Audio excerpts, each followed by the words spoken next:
Yaani mnanipa raha, hamjui tu. Nyuso zenu zinachanua. Tuombe. Kaeni hivyo hivyo tuombe. Baba Mtakatifu, tunaomba uwepo wako katamalaki mahali hapa. Roho yako Mtakatifu, mwalimu wa kweli, atufundishe. Tunaomba kwa jina la Yesu, amina.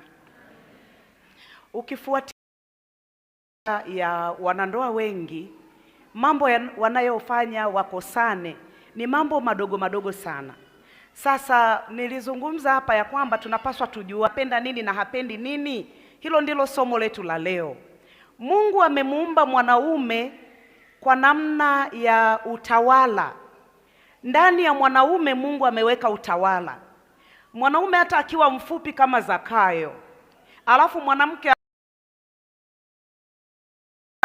anabaki kuwa mwanamke na mwanaume anabaki kuwa mwanaume. Ndani yao kuna utawala.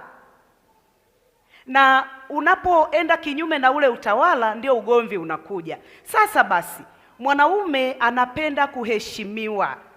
Anapenda kuheshimiwa na mkewe. Mwanaume anatafsiri upendo kama heshima, utii na adabu.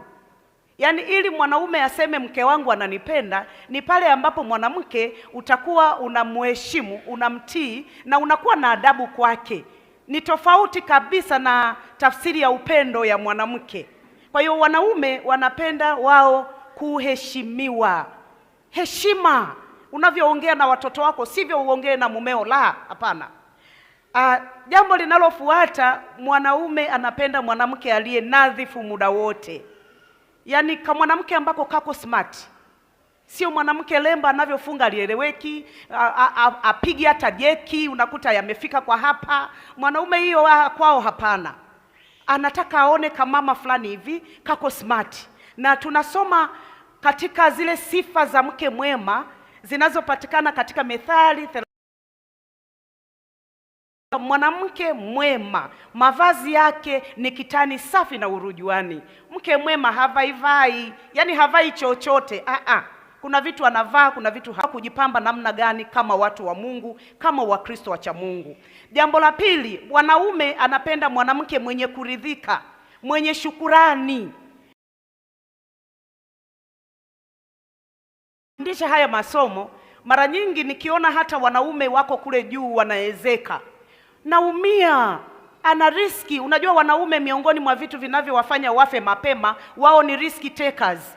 Kwa hiyo anafanya kazi ngumu.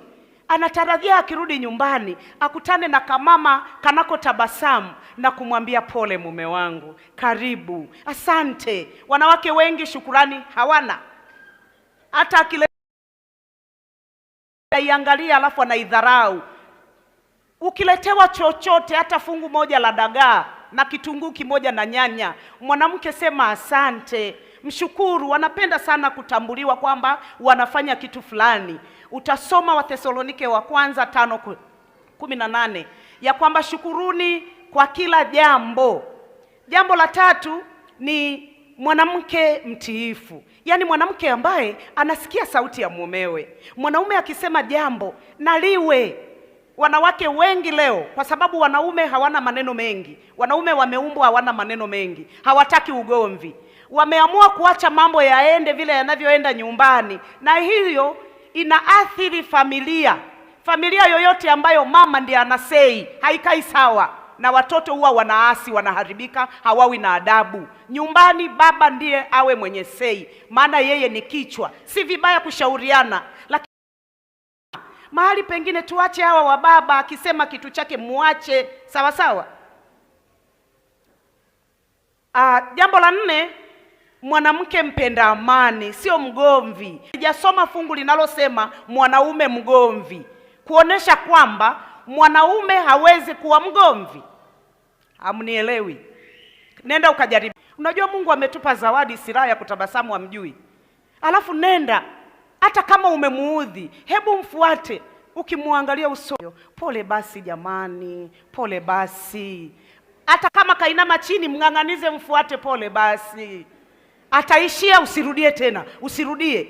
Wanaume sio watu wa ugomvi. Wanaoweza kuchochea ugomvi moto wake ni wanawake sisi. Hiyo tunaweza. Najua ulisimama naye, mlikuwa mnatabasamu. Ataongozana na nani? Hutaki mume wako atabasamu na watu, tabasamu mwenyewe. Wewe kutabasamu hutaki, kwa nini asitabasamu na watu njiani? Ende usingizi, usije ukawa masikini. Kuna wamama wanalala mpaka aibu, wakati sifa ya mke mwema, Biblia inasema katika Mithali ya kwamba mke mwema huamka kabla haujaisha. Aende salama wapi wakati wewe mwenyewe hujataka aende salama? Baba anayeenda kazini na njaa na ana mke nyumbani ni aibu. Amka mwanamke, usipende usingizito, na nafsi yake mtu mvivu itaona njaa. Kuna fungu nalipenda, Mithali 28:19, anasema alimaye shamba lake atakuwa na chakula tele, bali afuataye mambo ya upuuzi atapata masikini wa kumtosha. Yaani unapata umasikini mpaka mwingine unagawia ndugu zako. Sasa mtoto wetu, unajua sisi tumezeeka, tutumie basi hata kaela kakulimia huku, hata mimi sina. Maana yake umemgawia umasikini wako.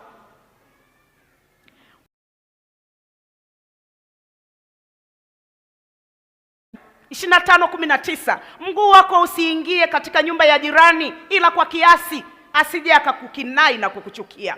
Kuna wanawake ni kiguu na njia, kama anaenda ofisini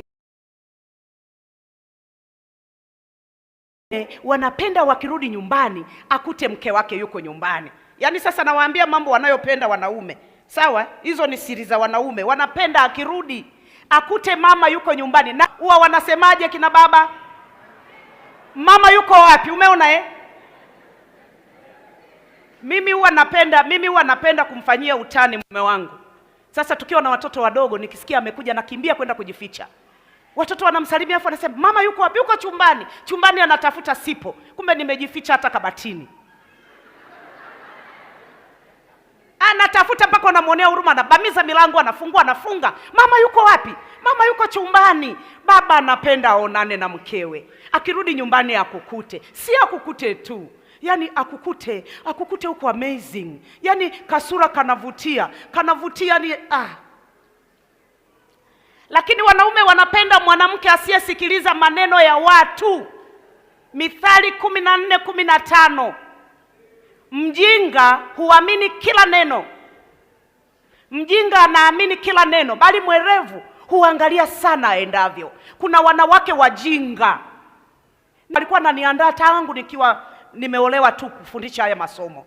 Ninakumbuka kwamba siku moja mtu aliniambia amemuona mume wangu benki na mtu. Unajua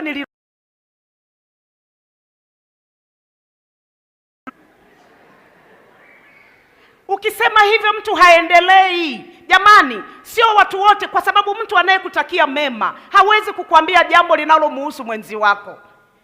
Kwa sababu kama amemuona mwenzi wako ana kasoro, atamfuata yule wa upande wa pili, sio wewe. Wanawake, acheni ujinga wa kuamini maneno ya watu. Mpone mwenyewe. Unafanya vitu mwenyewe. Tutasoma fungu fulani huko, masomo fulani yanakuja mbele, tutaona. Wanaume wanasikia raha anamhudumia. Na unajua, mama ukimhudumia, zile huduma zinawafanya mnakuwa karibu. Mwanaume anaweza kapata kingine popote, lakini kuna huduma mwanaume anakumwambia pole, kushika hata kucha zake vidole ukate kucha mama. Si uchukue hata miguu uweke kwenye beseni umsugue. Yaani hiyo nayo inakushinda. Maana kwamba kwa Kiingereza man tunajua kwamba ni mtu. Pamoja na kuwa inatumika kwa mwanaume, lakini man kwa sababu sisi sio just a man. No, sisi ni well organized man. Kwa hiyo wanaume wanapenda mwanamke ambaye ni woman. Diary yangu iko wapi? Unajua ilipo. Hata kama giza. Ile tai yangu nyekundu iko wapi? Unajua ilipo. Mwanamke aliye well organized. Kila kitu kimekaa mahali pake nyumbani. Kila kitu mahali pake. Hakuna mahali. Kuna mwanamke asubuhi Jumapili wanaenda kanisani au Jumamosi wanaenda kanisani, wanachelewa akitafuta socks ya mtoto. soksi moja anayo mkononi, hayuko slow. Unajua kuna tabia zimejengeka, watu wanadanganyana eti wanawake wana tabia za kuwa slow. Mimi hapana. Ukiniambia saa 6 itakuwa saa 6. Kwa sababu umasikini mwingi wa watu ni kupoteza muda. Mwanamke ambaye mnaambia na twende kwenye sherehe hivyo. Jambo la 11, wanaume wanapenda mwanamke mwenye marafiki wanaoeleweka. Sio marafiki marafiki zao hawaeleweki muonekano, hawaeleweki familia zao. Wanaume hiyo inawaumiza. Utasoma fungu la Mithali 18 wake mwenyewe, na tumesikia hapa daktari ametufundisha kwamba kile unachokitazama unabadilika kuwa kama kile vile unavyopenda wale watu unaozoeana nao. Na ndio maana walimu wengine ni mwalimu kabisa, anapelekwa kufundisha kijijini, wengine wote wanavaa ndala, na yeye anasahau kwamba yeye ni mwalimu, na yeye anavaa ndala anaenda kazini.